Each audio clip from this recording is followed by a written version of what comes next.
सो बच्चों, अब हम अपना नेक्स्ट चैप्टर शुरू करने वाले हैं, जो कि है magnetic force on a moving charge.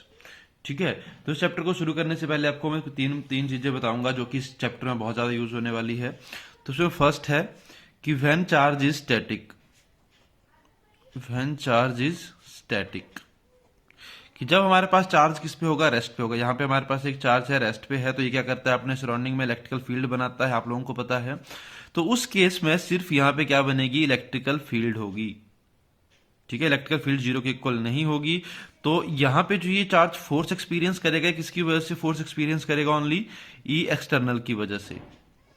ठीक है, और ये किसी की वजह से जो फोर्स होगी वो एक्सपीरियंस नहीं करेगा जब ये स्टैटिक होगा। सेकेंड केस में when charge is moving, when charge is moving, और चार्ज जब मोशन में होगा, जब चार्ज मूव कर रहा होगा, बेसिकली इसी के बारे में हम यहां पे पढ़ेंगे। उस केस में क्या होगा, देखो जब चार्ज मूव करता है, बी वेलोसिटी के साथ ये मूव कर रहा है।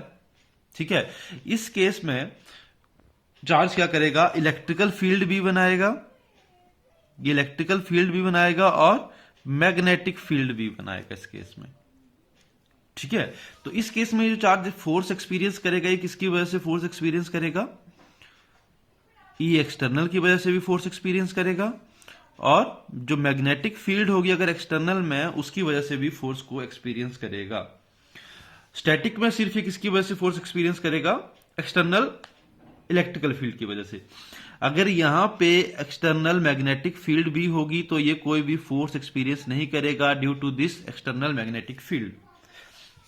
But in this case, it will experiences a force due to external electrical field as well as external magnetic field, right?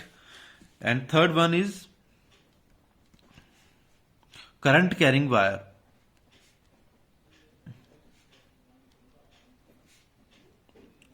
ठीक है, कि अगर हमारे पास कोई करंट कैरिंग वायर है, ये हमारे पास वायर है, इसमें करंट फ्लो हो रहा है, इस केस में जो यहाँ पे इलेक्ट्रिकल फील्ड बनेगी, इंटरनल इलेक्ट्रिकल फील्ड बनाएगा, ये वो कितनी होगी, जीरो होगी। तो यहाँ पे जो फील्ड प्रोड्यूस होगी वो क्या होगी, ओनली मैग्नेटिक फील्ड ही यहाँ पे प्रोड्यूस होगी। इलेक्ट्रिकल फील्ड क्यों जीरो होगी, क्योंकि यहाँ पे जो चार्जेस हैं वो कैसे हैं, बैलेंस्ड हैं। जैसे कि आपको अगर एग्जांपल दूं मैं, ये वायर है, इस वायर को अगर मैं एक बैटरी के साथ कनेक्ट कर देता हूं, ठीक है, तो चार्ज कंजर्वेशन क्या कहता है कि जितने इलेक्ट्रॉन्स और प्रोटॉन इसमें पहले थे उतने ही रहेंगे, इसमें कोई भी एडिशन और सब्ट्रैक्शन जो है वो चार्जेस की नहीं होगी जब हम इसको बैटरी से कनेक्ट कर देंगे। मतलब जब इसमें से कोई करंट फ्लो होगा तो इसमें से वायर में से कुछ भी जो है इलेक्ट्रॉन और प्रोटॉन, उसमें कोई भी कमी नहीं आएगी, डेफिशिएंसी किसी की भी नहीं होगी, ना किसी की एफिशिएंसी होगी। तो जितने इसमें पहले थे वो सारे ये प्रेजेंट होंगे और ये क्या हो जाएगा, बैलेंस्ड हो जाएगा।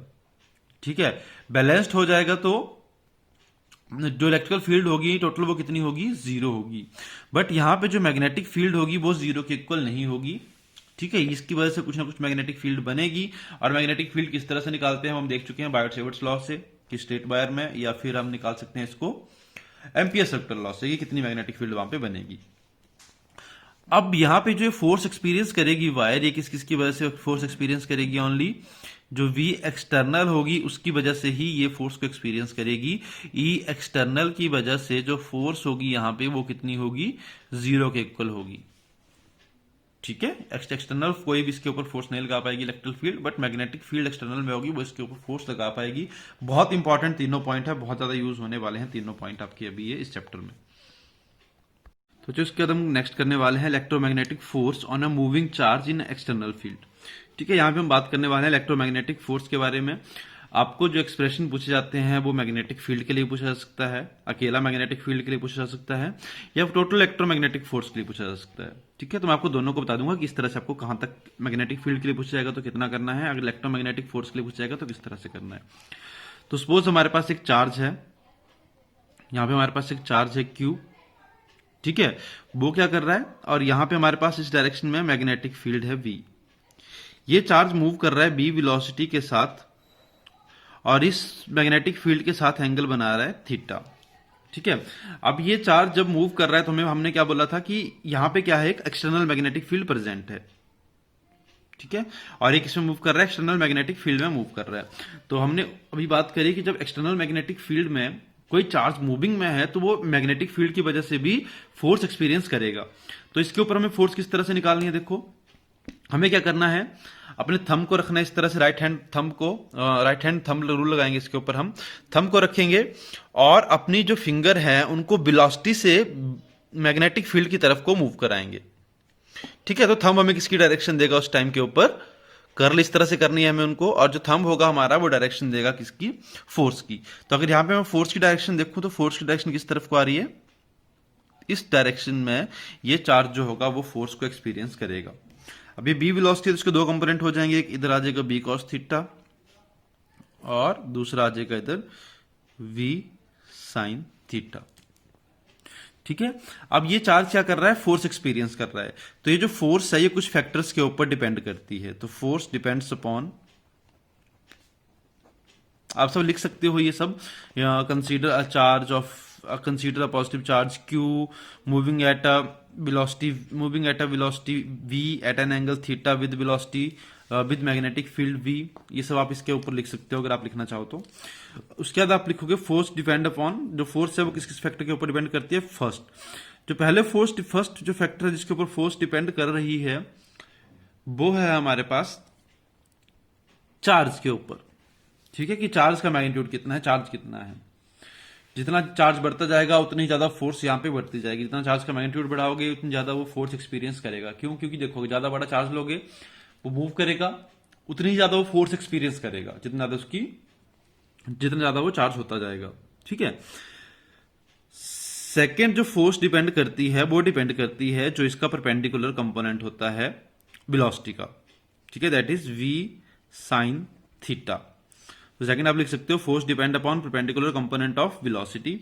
और थर्ड जो फोर्स डिपेंड करती है that is depend upon the magnetic field. ठीक है, जो ये एक्सटर्नल मैग्नेटिक फील्ड है इसके ऊपर ये फोर्स जो है वो डिपेंड करती है।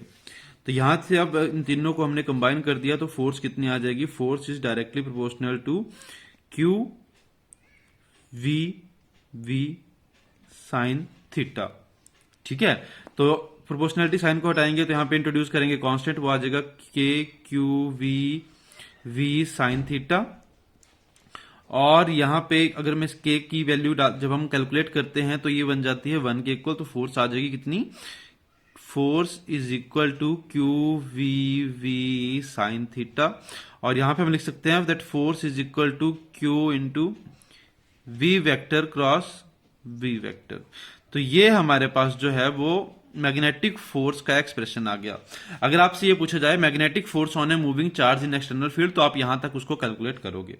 अब हमें अगर इलेक्ट्रोमैग्नेटिक फोर्सेज को कैलकुलेट करने के लिए कहा जाए तो देखो मैग्नेटिक फील्ड तो हमने निकाल ली, तो अगर वहां पे स्पेस में हमारे पास क्या है, इलेक्ट्रिकल फील्ड है। If in space an electrical field E also present. ठीक है, अगर E ऑल्सो एग्जिस्ट कर रही है वहां पे, ठीक है, तो जो पार्टिकल फोर्स एक्सपीरियंस करेगा टोटल वो कितनी करेगा, इलेक्ट्रोमैग्नेटिक फोर्स। तो फोर्स इलेक्ट्रोमैग्नेटिक कितनी आ जाएगी, Q E plus Q into v vector cross v vector. ठीक है, तो मतलब जो टोटल फोर्स होगी वो किसकी वजह से होगी, इलेक्ट्रिकल फोर्स की वजह से भी, इलेक्ट्रिकल फील्ड की वजह से भी होगी और मैग्नेटिक फील्ड की वजह से भी होगी, क्योंकि ये चार्ज किसमें है, मूविंग कंडीशन में है। ठीक है, जो ये हमारे पास इक्वेशन आई है इस इक्वेशन को हम कहते हैं लॉरेंट्ज फोर्स।